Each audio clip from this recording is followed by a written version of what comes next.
Movie की शुरुआत होती है एक प्लेग्राउंड को दिखाते हुए, जहाँ पर कुछ बच्चे खेल रहे होते हैं। वहीं पर कुछ सिक्योरिटी गार्ड्स भी होते हैं जो उन पर नजर रखे हुए थे, जैसे कि उनकी सारी एक्टिविटीज का ख्याल रख रहे हो। और उस सिक्योरिटी गार्ड्स के कान के पास किसी सर्जरी का निशान होता है और ये अपनी गर्दन को बहुत ही अजीब तरह से मूव कर रहे होते हैं। ये जगह बहुत ही ऊंचाई पर होती है ताकि कोई भी यहाँ पर ना आ सके। तभी यहाँ पर एक सायरन बजता है और सभी बच्चों को एक खुफिया जगह पर ले जाया जाता है, जहाँ पर इन बच्चों को कुर्सी से बांध दिया जाता है और बच्चों के सर पर एक डिवाइस भी लगाया जाता है, जिस डिवाइस के अंदर बच्चों की एनर्जी को ट्रांसफर किया जाता है। यहाँ पर जितने भी लोग होते हैं उन सब ने ह्यूमन की नकली स्किन पहन रखी होती है, जबकि अंदर से सब के सब मॉन्स्टर होते हैं। बच्चों की एनर्जी को निकालने के बाद उसे एक टावर पर फेंकते हैं ताकि उसे डिस्ट्रॉय किया जा सके। ऊपर से थोड़ा सा डैमेज हो भी जाता है, जिससे पूरी जगह हिलने लगती है। दरअसल इस टावर का असर पूरी दुनिया पर होता है। जब इस टावर को डैमेज करने के लिए बच्चों की एनर्जी को उस पर फेंका जाता है तो पृथ्वी पर भूकंप आ जाता है। ठीक उसी पल एक बच्चे को दिखाया जाता है जिसका नाम है जैक। जैक अचानक से नींद से जाग जाता है क्योंकि उसे ये सारे विजन अपने सपने में आ रहे होते हैं। ऐसा उसके साथ पहली बार नहीं हुआ, कई बार उसके साथ ऐसा हो चुका है। जैक उसके बाद नीचे आता है और उसे सपनों में जो भी विजन आते हैं उन सबको वो ड्रॉ करना शुरू कर देता है। हालांकि वह अपनी मॉम को वह सब कुछ बताता है, पर वह उसकी बात पर कोई विश्वास नहीं करती। उसकी मॉम को लगता है कि उसे कोई मेंटली प्रॉब्लम है,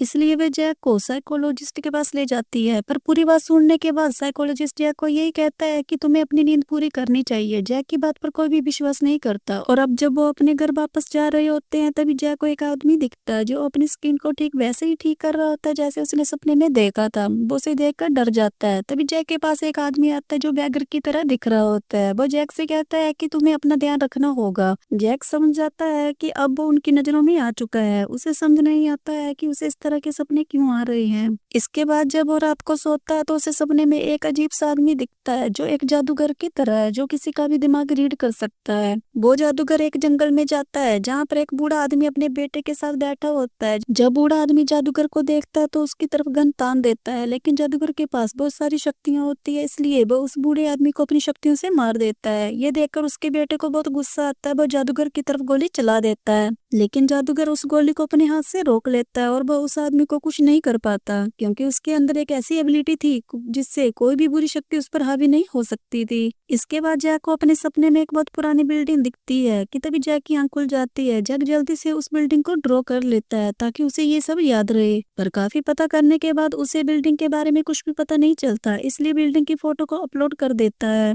इसलिए बिल्डिंग की फोटो को अपलोड कर लेता है और लिखता है कि अगर किसी को भी इसके बारे में कोई भी इंफॉर्मेशन मिले तो वो उसके साथ शेयर करे। अगले दिन दिखाया जाता है कि जैक के घर पर दो आदमी आते हैं। उसकी मॉम को कहते हैं कि ये साइकोलॉजिस्ट के आदमी है और ये तुम्हें उनके पास ले जाएंगे, पर जैक उन्हें देखता है तो वो समझ जाता है कि ये वही मॉन्स्टर है जो उसे लेने के लिए आए हैं, इसलिए वो उनके साथ जाने के लिए मना कर देता है। तभी जैक को एक मेल आता है जो एक लड़की का होता है और वो बताती है कि जो फोटो तुमने अपलोड की है वो जगह ब्रुकलिन में है। जैक भी ब्रुकलिन में रहता है, इसलिए वो उस जगह पर पहुंच जाता है। जब वो घर के अंदर जाता है जहाँ पर एक डिवाइस पड़ा होता है, वो डिवाइस में कोड डालता है 1919 और जैसे ही वो कोड डालता है वहां पर एक पोर्टल खुल जाता है। जैक उसी की तरफ बढ़ना शुरू कर देता है, पर ये लकड़ी का घर टूटना शुरू हो जाता है। जैक किसी तरह से अपने आप को बाहर निकालता है और पोर्टल के अंदर एंटर कर जाता है। इस पोर्टल से दूसरी तरफ निकलने के बाद वो एक रेगिस्तान में पहुंच जाता है। ऐसा लगता है कि ये कोई दूसरी दुनिया है।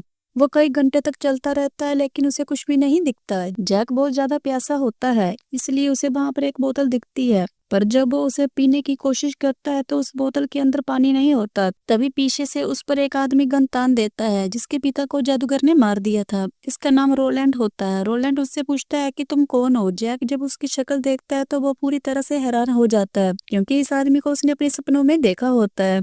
जैक उसे बताने की कोशिश करता है कि मैं तुम्हें अपने सपनों में देख चुका हूँ, मैं दूसरी दुनिया से पोर्टर के थ्रू यहाँ आया हूँ। रोलैंड उस पर विश्वास नहीं करना चाहता, पर जैक जब उसे अपनी रंग की बुक दिखाता है और बताता है मैं जो भी सपनों में देखता हूँ उसे इसमें ड्रॉ कर देता हूँ। ये देखकर रोलैंड को उस पर विश्वास हो जाता है। वहीं जादूगर को पता चल चुका है कि जैक उसकी दुनिया में पोर्टल के थ्रू यहाँ आ चुका है, साथ ही वह उसकी शक्ल भी देख लेता है। वहीं रोलैंड और जैक अब किसी भी कीमत पर जादूगर को ढूंढना चाहते हैं। वे पूरा दिन चलते और रात को एक जंगल में पहुंच जाते हैं जहाँ पर रोलैंड जैक को बताता है कि इस ब्रह्मांड में बहुत सारी अलग अलग दुनिया है जहाँ पर बहुत ही अलग अलग तरह के क्रिएचर हैं, लेकिन ये बुरी शक्तियाँ और क्रिएचर नहीं चाहते कि उसे टावर के जरिए उन्हें रोका जाए। इसलिए उस टावर को डिस्ट्रॉय करना चाहते हैं, जिसके लिए इन्हें उस टावर से भी ज्यादा शक्तिशाली चीज चाहिए। और इस दुनिया में बच्चों की मासूमियत से शक्तिशाली कुछ भी नहीं है। इसलिए बच्चों की मासूमियत को इस्तेमाल करके उस ब्लैक टावर को खत्म करना चाहते हैं। अब यहाँ पर जैक को उसके पिता की आवाज आती है।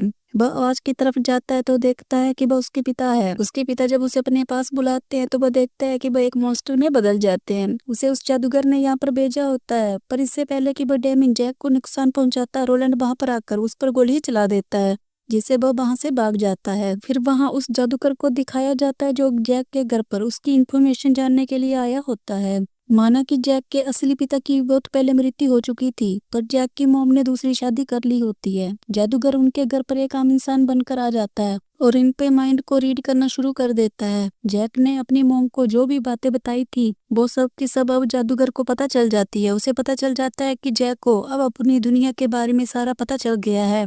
इसके बाद वह जादूगर जैक की मॉम को खत्म कर देता है। वहीं जैक और रोलैंड को दिखाया जाता है जो अब दूसरी दुनिया में है। वे एक गांव में पहुंचते हैं जहां बहुत ही गरीब लोग रहते हैं। यहाँ पर एक लड़की होती है जो किसी की भी फोटो देखकर बता सकती है कि वो कहाँ पर है। रोलैंड उसे जैक की बनाई हुई फोटो दिखाता है। वो लड़की उन्हें बताती है कि ये जगह यहाँ से बहुत ही दूरी पर है और इस जगह पर पहुंचने में उन्हें 6 महीने लग सकते हैं। तब जैक कहता है कि शायद तुम्हें नहीं पता कि जादूगर ने इस दुनिया में बहुत सारे पोर्टल बना रखे हैं ताकि वो कहीं से भी किसी भी दुनिया में जा सके। वो लड़की जैक को बताती है कि तुम्हारे अंदर बहुत ही खास शक्ति है, तुम कभी भी अपने विजन किसी को भी दिखा सकते हो और साथ ही किसी से भी टेलीपैथी के जरिए बात कर सकते हो। जैक को अपने बारे में ये बात पता नहीं थी। दूसरी तरफ जादूगर को पता चल जाता है कि जैक और रोलैंड दूसरे पोर्टल की तरफ जा रहे हैं। इस बात से उसे बहुत गुस्सा आता है और वह अपने मॉन्स्टर को उस गांव की तरफ भेज देता है। रोलैंड मॉन्स्टर के ऊपर अपनी गन से फायरिंग करना शुरू कर देता है, लेकिन मॉन्स्टर यहाँ पर बहुत ही ज्यादा होते हैं। वो गांव में आग भी लगा देते हैं और इसी बात का फायदा उठाकर रोलैंड और जैक गांव से निकल जाते हैं और दूसरे पोर्टल के जरिए अपनी दुनिया अर्थ पर आ जाते हैं। रोलैंड के शरीर पर काफी घाव होती है, इसलिए जैक उसे अस्पताल ले जाता है। वहीं जादूगर अब उस गाँव में जाता है जहाँ पर रोलैंड और जैक की मदद उस लड़की ने की थी। वह अपनी शक्ति से उस लड़की के दिमाग से सारी बातें निकलवा लेता है। उसे पता चल जाता है कि जैक और रोलैंड अब कहाँ जा रहे हैं। वहीं अर्थ पर दिखाया जाता है कि जैक अब दूसरे पोर्टल की तरफ जाना चाहता है जिसकी उसने तस्वीर बनाई थी, पर वहां जाने से पहले जैक अपने घर पर जाना चाहता है और अपनी मोम से मिलना चाहता है।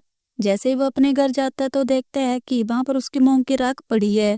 वो समझ जाता है कि उसकी मोम को इस जादूगर ने मारा है। उसको इस बात से बहुत दुख होता है। रोलैंड उसे समझाता है कि अब हम कुछ नहीं कर सकते। इसके बाद रोलैंड एक दुकान पर जाता है और जब अंदर जाता है तो वहां पर जादूगर होता है। रोलैंड उस पर गोलियां चलाता है पर जादूगर पर उन गोलियों का कोई भी असर नहीं होता। इसलिए रोलैंड वहां का दरवाजा खोलकर बाहर निकल जाता है और वह किसी और दुनिया में पहुंच जाता है। दरअसल ये सब का सब जादूगर ने किया होता है। वहीं बाहर जैक को दिखाया जाता है जहाँ उसके पीछे एक आदमी पड़ जाता है। तभी उसके सामने एक वैन आती है जिसमें से कुछ आदमी निकलते और जैक को किडनैप कर लेते हैं। इसके बाद जैक को जादूगर के पास ले जाया जाता है। जादूगर जैक को उस जगह ले जाता है जहाँ पर बच्चों को कुर्सी पर बैठाकर उनकी एनर्जी को निकालकर उस टावर के ऊपर फेंक देते हैं कि ब्लैक टावर टूट जाए। लेकिन जैक को अपने दिमाग पर पूरा कंट्रोल होता है, इसलिए जब उसकी एनर्जी को खींचने की कोशिश की जाती है तो जैक अपने आप को पूरी तरह ब्लॉक कर देता है ताकि जादूगर उसके दिमाग की एनर्जी को खींच ना सके। जैक के अंदर टेलीपैथी की शक्ति होती है जिससे वो किसी को भी दिखा सकता है, इसलिए वो अपनी टेलीपैथी की शक्ति के जरिए रोलैंड को एक मैसेज भेजता है और बताता है कि जिस पोर्टल के अंदर तुम जाओगे उसका कोड होगा 1919 और उस कोड के बाद तुम इस दुनिया में पहुंच जाओगे। रोलैंड ऐसे ही करता है और अब वो उस जगह पहुंच जाता है। उसके सामने एक मैजिशियन होता है जिस पर वह अपने दोनों हाथों से उस पर गोलियां चलाना शुरू कर देता है, लेकिन उस पर गोलियों का कोई असर नहीं होता। इसलिए रोलैंड भागता हुआ उसकी तरफ जाता है। वहां पर जो शीशा होता है उस पर गोलियां चलाता है। जादूगर के ऊपर कांच के टुकड़े गिरते हैं। जादूगर अपनी शक्ति से उन सभी टुकड़ों को रोक लेता है और उन्हें टुकड़ों को रोलैंड की तरफ फेंक देता है और रोलैंड टुकड़ों पर गोलियां चलाता है। उनमें से एक शीशे का टुकड़ा रोलैंड के हाथ में गड़ जाता है जिससे उसकी गन भी नीचे गिर जाती है। रोलैंड अब बहुत जख्मी हो चुका होता है, इसलिए वो अपने आप को छुपा लेता है। रोलैंड समझ चुका है कि उसे सामने से नहीं मारा जा सकता, इसलिए अब वो इस मौके की तलाश में है कि कब उसका ध्यान भटके और वह चुपके से उसे खत्म कर दे। इसलिए वो कुछ बॉक्स के पीछे छुपकर जादूगर के ऊपर गोलियां चलाता है जिस वजह से जादूगर गिर जाता है। जादूगर के हाथ में जो गोलियां होती है वो वापस रोलैंड की तरफ फेंकता है जिससे रोलैंड का दूसरा हाथ भी जख्मी हो जाता है। यानी कि अब उसके दोनों हाथ जख्मी हो चुके हैं। इस बात का फायदा उठाकर जादूगर रोलैंड की तरफ बहुत सारा मलबा फेंकता है, जिसके नीचे दबकर रोलैंड बेहोश हो जाता है। तभी जैक को दिखाया जाता है जो अभी भी उस कुर्सी के साथ बंधा हुआ होता है। वो सभी उसके दिमाग को टॉर्चर कर रहे हैं ताकि उसके मासूम दिमाग की एनर्जी को निकाला जा सके। जैक सब कुछ सहकर भी अपने दिमाग को कंट्रोल कर रहा होता है। वहीं जादूगर अपनी एनर्जी से रोलैंड को जलाकर मारना चाहता है ताकि वह बाद में जैक की एनर्जी को निकाल सके, जिससे वह ब्लैक टावर को रिस्टोर कर सके। तभी जैक अपनी टेलीपैथी की शक्ति से रोलैंड को एक मैसेज भेजता है कि तुम्हें भी अपनी आखिरी सांस तक लड़ना होगा। इस बात से रोलैंड को शक्ति मिलती है और वो एक बार फिर से उठ खड़ा होता है, पर इस बार वह जादूगर के ऊपर गोली नहीं चलाता बल्कि दूसरी जगह पर गोली चलाता है। इससे पहले कि जादूगर समझ पाता, गोली इस चीज से टकराकर जादूगर के दिल पर आकर लगती है, जिससे उसका ध्यान पूरी तरह से भटक जाता है। और इसी बात का फायदा उठाकर रोलैंड उस पर कई सारी गोलियां चला देता है। साथ ही वह जैक को भी चेयर के ऊपर आजाद कर लेता है। जैक और रोलैंड बाकी बच्चों को भी बाहर ले जाते हैं। रोलैंड ने इस जगह पर कई सारी गोलियां चलाई होती है, वहाँ की सारी मशीन डिस्ट्रॉय हो जाती है, पर ब्लैक टावर अभी भी खड़ा ही होता है, जो हमारी दुनिया में डीमंस और बाकी बुरी शक्तियों को आने से रोकता है। इन दोनों ने बाकी बच्चों को भी बचा लिया होता है। अंत में हमें दिखाया जाता है कि रोलैंड जैक को कहता है कि अब तुम्हारी दुनिया में कोई भी नहीं बचा है, क्यों ना तुम अब मेरी दुनिया में चलो। और जैक उसकी बात मान लेता है। अब दो अनजान लोग जो कि अब अच्छे दोस्त बन चुके हैं, वो एक अनजाने सफर की ओर चल पड़ते हैं। और इसी तरह ये मूवी यहीं पर खत्म होती है।